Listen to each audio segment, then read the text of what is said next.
Good evening, vinyl community. Hi, YouTube. Anybody else watching this, stumbling across it? Hi, good evening. Hope everybody's doing well as per usual.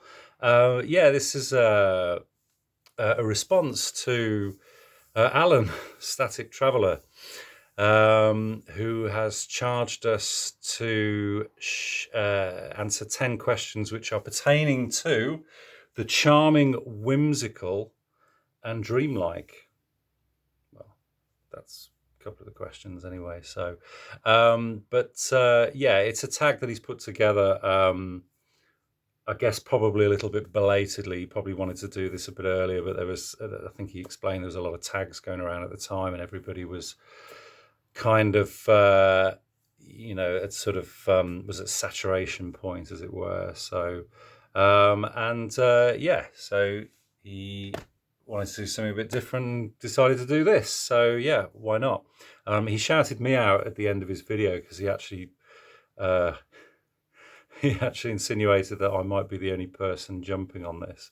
But by the response and the comments that he's had from his video, I would say that he's probably going to get a pretty good response from this particular one.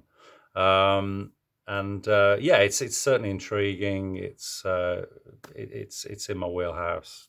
Yeah, absolutely. I was going to do a response to this. So, yes, let's crack on with it then. So, okay. So, the first question is show a record with something related to dreams. Okay, so initially I thought, well, there's a lot of covers, particularly in records that relate to dreams or have dreams in the title. The obvious kind of 12 Dreams, Dr. Sardonica, Spirit, etc., etc. Dream, I don't know, Dream Sequence, Dream Academy, Tangerine Dream, etc., etc. But then I thought of something maybe um, a little bit more vague. Certainly this cover reminds me of the kind of vagaries of dreams sometimes that you have. This is William Ackerman and his album Past Light.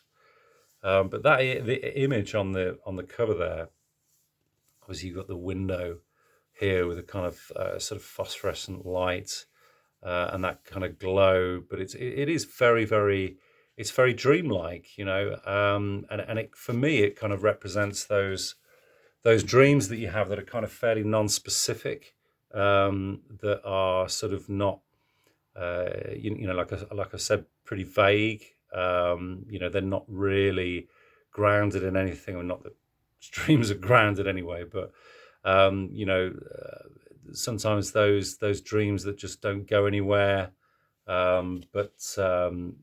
You have that kind of blurred lines, the blurred imagery, which you often get from dreams, or at least I do anyway. Sometimes, the edges are blurred, the meaning is blurred. It's open to interpretation, basically. So, so that's one that's sprung to mind. Okay, so question 2 was show a record with cakes, sweets, or desserts on the cover. So a veritable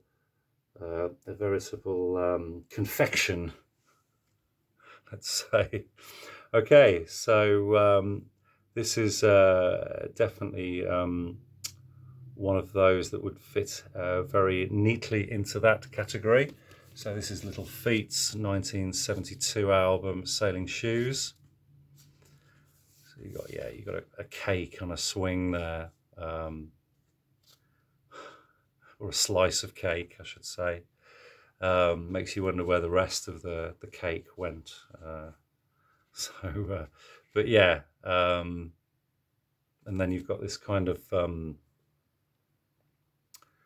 sort of 18th, 17th, 18th century kind of character, slightly kind of Machiavellian kind of character at the back here. I'm not quite sure what that's all about. Maybe that's a little bit moving into the kind of realms of the dream question again, perhaps. So yeah, you know, maybe this could be tagged in with question one. I don't know, but yeah, it's there you go. Anyway, that's a cake. Okay, so question three: show a fantastical item of transport. Okay, so for that one, I went with this. Thomas Dolby's third album from 1988. This is Aliens at My Buick. So you've obviously got the sort of classic sort of UFOs, flying saucers there with a kind of the alien eating the cars there. Yeah, very 1950s pastiche kind of B-movie type of stuff here. Again, with them here at the drive-in with the yeah, yeah. So very much a fantastical item of transport, if ever there was one. Okay, so show a record with a fantasy world cover. Okay, this is one I've probably shown a few times. This is Bo Hansen and Lord of the Rings. So yeah, obviously I guess showing, well, a representation of Middle Earth, I guess, or Mordor, the ring there, and yep, Sauron probably there, I guess. Yeah, definitely a very vivid fantasy world there. Okay. Show record to do with outer space. This is probably the most outer space cover that I have. This is wonderful David Vorhaus 1980 album, White Noise 3 Re-Entry. So yeah, you got kind of this kind of ship here coming out of the sea, breaking into the cosmos here, with the Earth kind of behind, down below here. David in his ship there, floating through the cosmos. Wonderful stuff. Yeah. Okay. Show a TV show, preferably a whimsical fantasy program. I tried to show one that I hadn't showed before.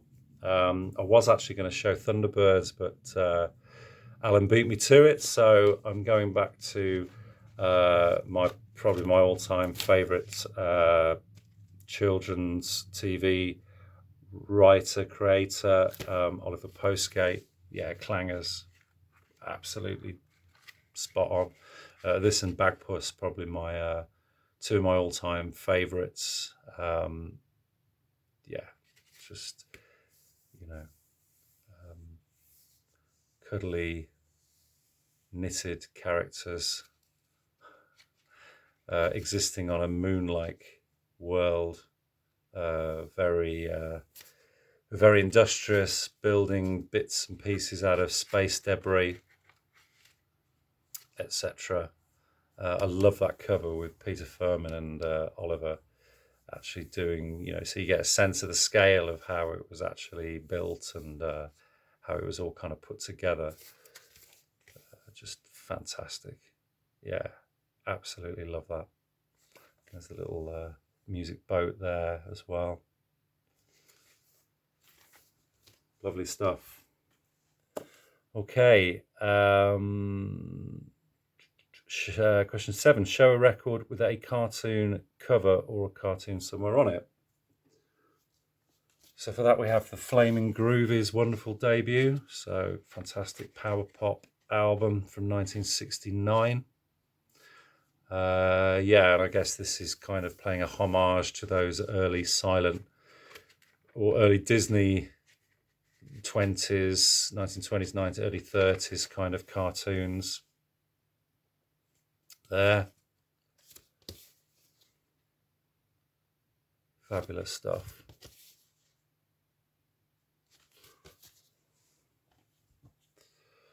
Okay, two more. Show a record with angels, fairies, nymphs, creatures of folklore, etc.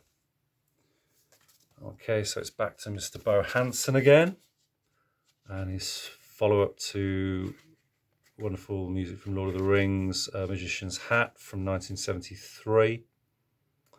Yeah, you got the wonderful, just wonderful images here of this sort of cottage, sort of Gandalf type character here. And you just got all these kind of wizards, these little nymphs and angels and so on, just flying out, dancing here, meandering up through the valley, through the hills. Wonderful, wonderful stuff. Lovely, lovely cover. And then they do these wonderfully in the 60s and 70s. Yeah, fantastic. Great stuff. Okay, and the last one, show a record whimsically related to... Oh, sorry. No, I missed out. Number 8, show a record related to childhood. Okay. Yeah. Which is this one. Jungle Book. Fantastic. How could I have possibly missed this out?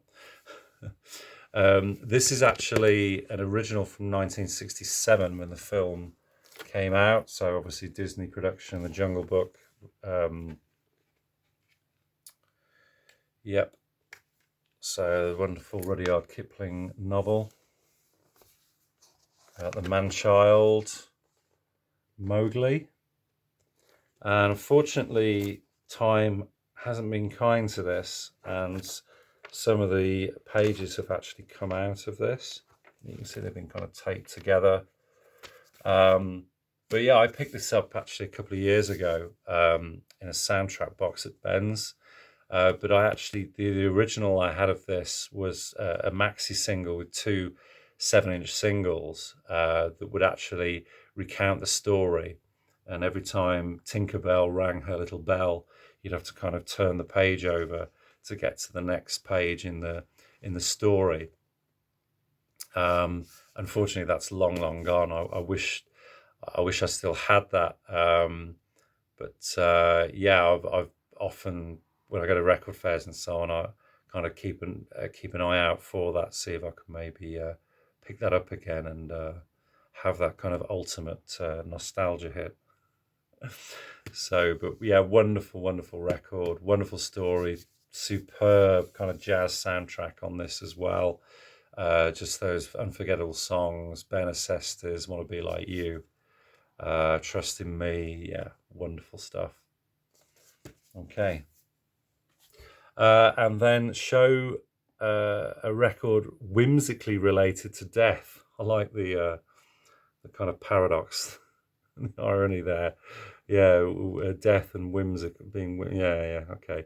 Or something grotesque on the cover, or both. Okay, well, I couldn't find both, and I didn't find anything in my collection that's particularly related to death, unless it's just, skulls and the usual cliched kind of images that you get. But I actually found this one, and I actually find this one not only grotesque, but actually quite disturbing. So this is Split Enz' debut album, Mental Notes, from 1975. And yeah, I mean, you've got kind of the sort of almost like zombie-like images of the band here on the cover, which is,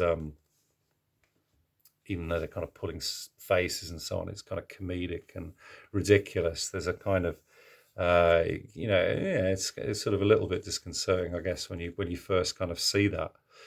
But then when you turn the onto the rear cover, you've got this kind of dreamlike kind of images here with the kind of the doors and the sort of opening the doors of perception kind of thing, and then this waiter here in kind of knee deep water or waist deep water, and then you've got this absolutely just hideous image of a baby here, just kind of it's just the worst nightmare.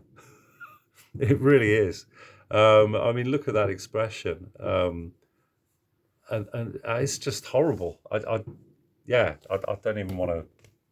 I don't ever want to look at it anymore. It's really, really horrible. So, but yeah, I think that's maybe been shown before on the VC, in a similar kind of context. So, yeah. Anyway, moving on. But yeah, no, thank you to Alan for throwing that together. Great idea for a tag. Really got the old matter going, thumbing through the collection, and really had a lot of fun picking those out, and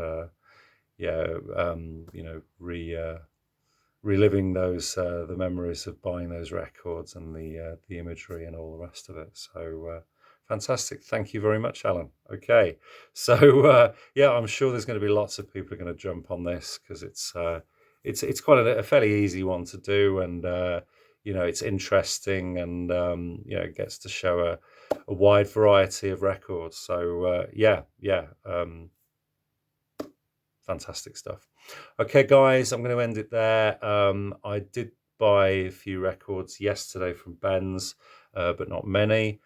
So I'll probably be doing a quick vinyl finds video, hopefully filming that and uploading that tomorrow. Okay, so anyway, hope everybody's had a great weekend, buying lots of records or playing records, just generally chilling out, having a great time. Okay, until we meet again, all the best. And cheers, Alan. All the best. Thank you.